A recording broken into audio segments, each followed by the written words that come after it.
They told us leftovers were smart, that saving yesterday's meal was a sign of thrift and wisdom, that zapping food in the microwave or sizzling it up again in the pan was harmless, a routine part of modern life. But what if I told you this? Simple habit, the kind you probably do without a second thought, could quietly, invisibly, be poisoning one of your most vital organs? What if every time you reheated a piece of fried chicken, a bowl of rice, or a few slices of bacon, you were unknowingly handing your pancreas a ticking time bomb? You see, there's something we've missed, a truth so hidden in the folds of everyday convenience that even doctors took decades to speak up. The truth is, not all food behaves the same when it's warmed again. Some break down, mutate, release compounds with names you can't pronounce, but effects you'll never forget. And your pancreas, it's not a loud organ. It doesn't scream. When it's overwhelmed, it whispers an indigestion, fatigue, and eventually, devastating diagnoses. This video isn't about scare tactics, it's about awareness, about turning on the light in a room we've ignored too long. Because once you know what to look for, you can change the outcome. Today, we dig deep into 4 foods, yes, just 4 that, when reheated, have been linked by researchers, doctors, and case studies to one of the deadliest cancers there is, pancreatic cancer. But more importantly, we'll look at how you can protect yourself and those you love without giving up the meals you enjoy. We'll talk science, we'll meet real people whose habits nearly cost them everything, and we'll arm you with simple changes that might just save your life. So before you open that fridge or punch in the time on the microwave, stay with me, because what you're about to learn could change how you see your leftovers forever. Let's begin with a culprit that hides behind comfort, something you've probably craved after a long day. Something that reminds you of diners, fairgrounds, or your grandma's kitchen, fried food. But here's what no one told you. When you reheat fried food, whether it's French fries, onion rings, battered chicken, or even those innocent-looking nuggets, the real danger doesn't lie in the food itself, but in the oil it's cooked in. Most kitchens, even your own, rely on vegetable oils like canola, soybean, or corn oil because they're cheap, neutral tasting, and widely marketed as heart-healthy. But under heat, especially high heat, these oils begin to unravel chemically. They don't stay the same. They break down and release a family of invisible villains called aldehydes, highly reactive molecules that damage cells, inflame tissue, and create oxidative stress. Your liver can sometimes clean these up, but your pancreas? It's particularly sensitive to these compounds. You may not feel it after one reheated meal, but do it often enough, and the damage accumulates silently. I once met a woman named Teresa, 68, who thought she was doing everything right. She avoided sugar, watched her weight, and never touched soda. But she had a habit. Every week she'd cook a batch of fried fish and fries, then reheat the leftovers for lunch the next day. Within a year, she began experiencing painful bloating and wild blood sugar swings. Tests showed signs of pancreatic inflammation. Her doctor was puzzled until he looked at her diet and spotted the reheated oils. Once she switched to baking with olive oil and eating fresh meals, her symptoms vanished within weeks. The lesson? It's not just what you eat. It's what heat does to what you eat. And when it comes to fried food, the damage doubles if you reheat it. Those comforting golden crunches may come with a hidden price tag your pancreas can't afford to pay. The solution isn't to live in fear, it's to make smarter choices. If you crave that crispiness, Try baking from scratch using stable oils like avocado or olive oil. If you do fry, eat it fresh. Skip the microwave. Reheated fried. Food isn't just heavy on your stomach, it's heavy on your life expectancy. Now let's talk about something deceptively innocent: processed meats. Bacon sizzling in the pan, sausages stacked in a brunch buffet, deli slices tucked into your sandwich. They're convenient, flavorful, and everywhere. But here's the truth that often hides behind that familiar aroma. Processed meats are already under fire for their links to various cancers. And when you reheat them, especially in a microwave or hot skillet, the danger doesn't just double, it morphs into something far more sinister. Why? Because many processed meats are preserved using nitrites and nitrates, chemicals that keep them looking pink and fresh. But when exposed to high heat a second time, those nitrites can transform into nitrosamines, potent carcinogens, with a well-documented history of damaging internal organs, including the pancreas. Think about that. Your breakfast bacon, when reheated, may become more than just a salty indulgence. It might become a chemical cocktail that your pancreas has to filter and fight, often without protest until it's too late. Let me tell you about Paul. He was 72, retired, and had a routine he stuck to religiously. Every morning, he'd reheat a couple slices of bacon in the microwave, pair it with toast, and watch the morning news. It felt efficient, harmless. But over time, Paul noticed his digestion wasn't what it used to be. His doctor ran tests and found early signs of pancreatic distress. Nothing conclusive at first, but troubling enough to warrant dietary changes. When Paul finally stopped reheating his processed meats and began preparing fresh alternatives like eggs or sautéed vegetables, his discomfort eased. His energy returned. It wasn't some miracle, it was biology. His body had been quietly battling daily waves of chemical stress from something he believed was normal. What makes processed meats so insidious is how seamlessly they fit into our lives. A ham sandwich for lunch, a quick hot dog at dinner. But the real danger isn't always in the first serving, it's in the leftovers. When we heat them again and again, thinking we're being practical, not realizing we're pushing our pancreas closer to crisis. And here's the hard truth. The pancreas rarely gives you dramatic symptoms until damage is well underway. It suffers in silence while we cling to habits that convenience taught us to trust. But you have the power to change that. You can swap the microwaved sausage for freshly cooked turkey or lentil patties. You can replace the deli ham with roasted chicken prepared that day. It's not about perfection. It's about mindfulness. About choosing not to fight biology with chemistry every single morning. Because your pancreas is worth that much. Let's now shift our attention to something so basic, so staple, that it rarely raises suspicion: rice. Simple, inexpensive, comforting. It's the kind of food we cook in bulk, especially when we're trying to stretch meals for the week. But here's where the danger creeps in. Rice, when cooked and left to sit out too long or stored improperly, can become a silent host for something far more dangerous than you'd expect.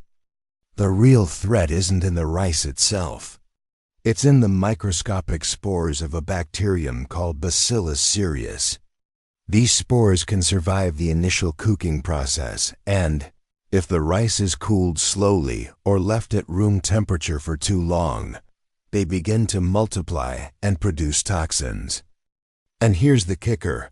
Reheating may kill the bacteria, but it does not destroy the toxins they've already released. These toxins can cause food poisoning, yes, but more concerningly, repeated exposure to them places a cumulative burden on your digestive system, especially your pancreas, which is already working overtime to regulate enzymes, sugars, and fats. I remember Harold, a quiet, kind widower, 74, who loved making his signature fried rice eggs, vegetables, soy sauce, sometimes a bit of leftover pork. He'd make a big batch on Sunday and reheat it in small portions throughout the week. Over time, Harold began experiencing frequent indigestion, bloating, and mysterious fatigue.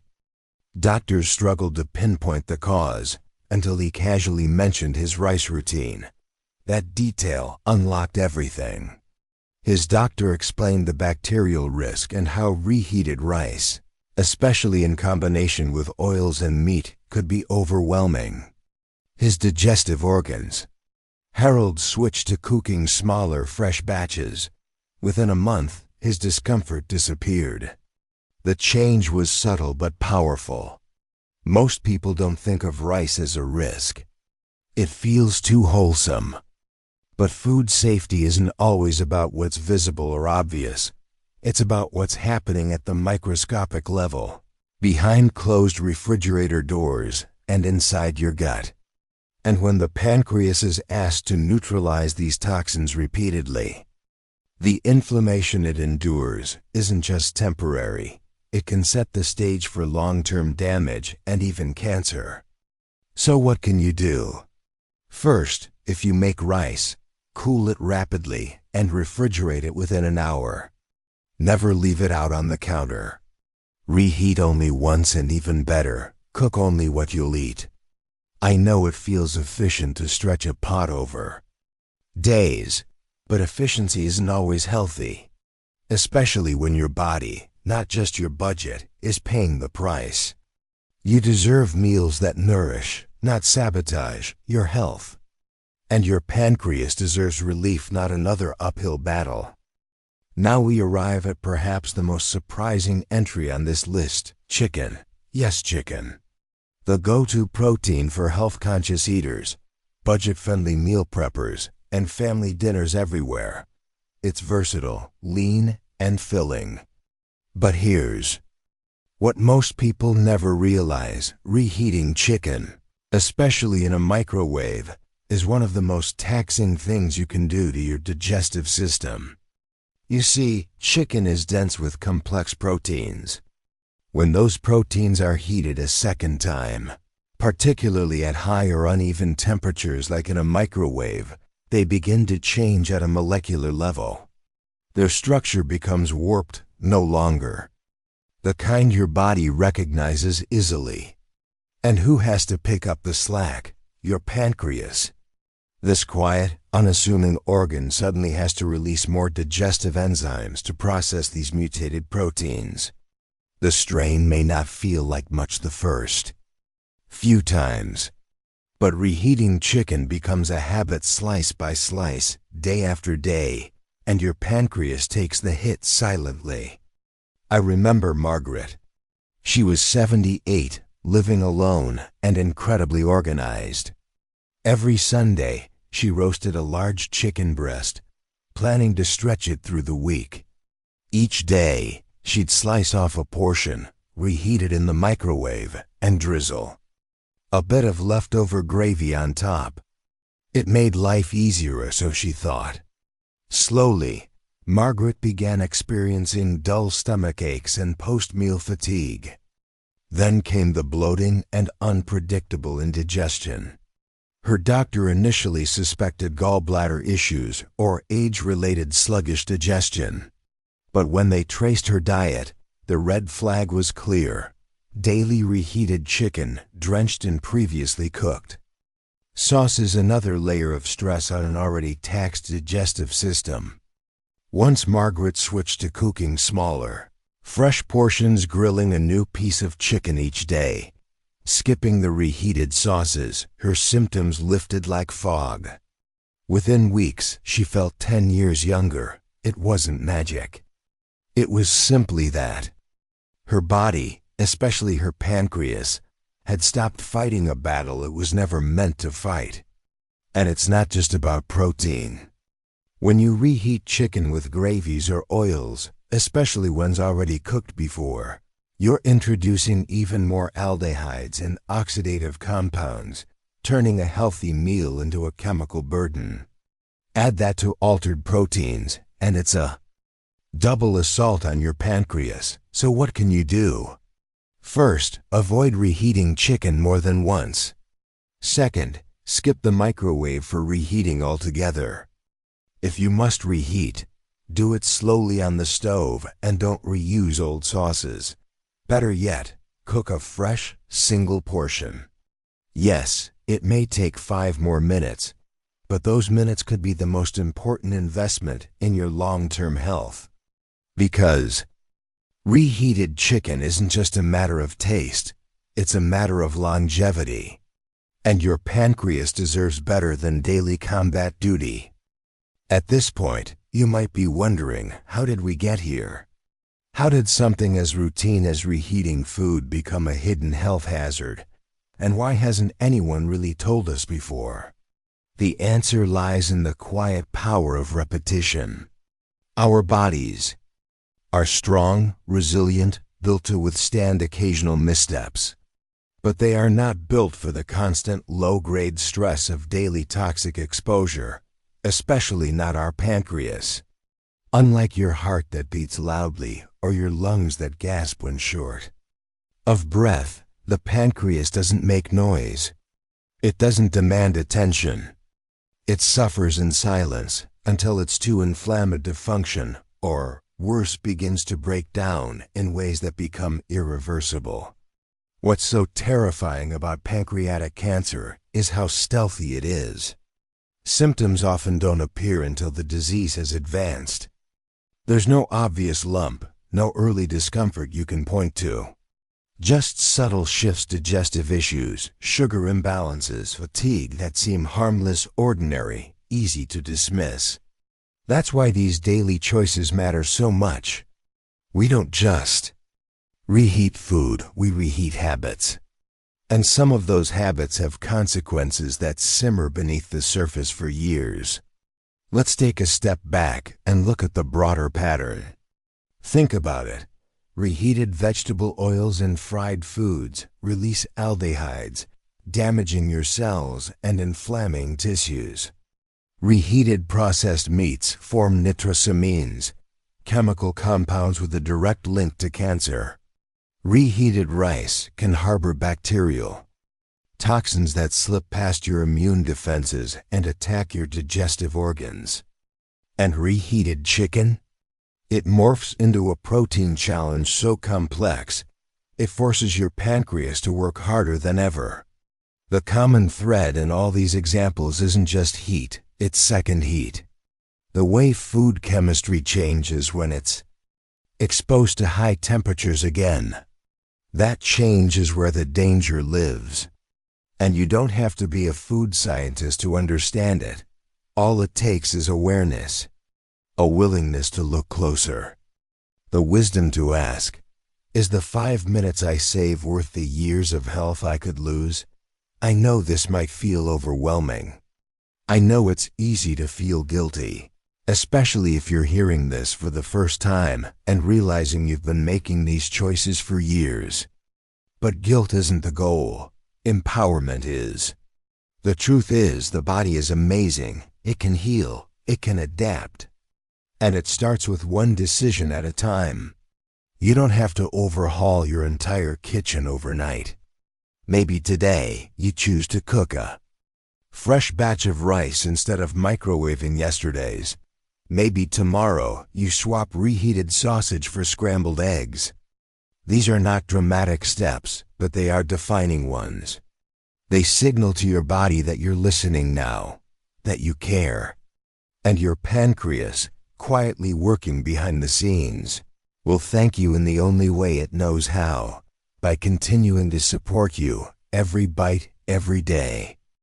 So where do we go from here? Now that we know the hidden risks of reheating certain foods, how do we build habits that not only protect the pancreas, but support the entire body in aging with strength, clarity, and energy? Let's begin by remembering this isn't about restriction, it's about restoration. About giving our digestive system, especially the pancreas, what it actually needs: peace. The pancreas is a workhorse organ, but it's also exquisitely delicate. Its enzymes break down every fat, sugar, and protein we consume. And every time we subject it to reheated toxins or warped proteins, we force it into overdrive. Imagine a factory machine running with worn-out gears. Eventually, even the best ones wear down. But what if you could extend its life just by making 3 or 4 different food decisions a week? The shift begins with something simple: timing. Instead of cooking large quantities to stretch across 5 or 6 days, try preparing food in 2-day cycles. Make enough for today and tomorrow, then pause. Let your body reset. Freeze leftovers if necessary, but avoid the microwave when you reheat. Choose the stove or oven. They take more time, yes, but they heat evenly and avoid the hot spots that denature proteins and oils into toxic compounds. Next, think about the oils you use. Ditch the vegetable oils for good. Replace them with extra virgin olive oil, avocado oil, or ghee.